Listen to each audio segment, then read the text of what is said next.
Walang gana ang pamamahal ay di na kailangan pang dalawang puso'y magkasama.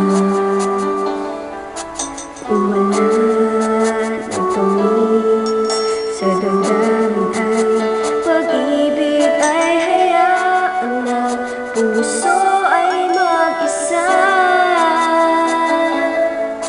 Bakit nga ba iisipin ang sasabihin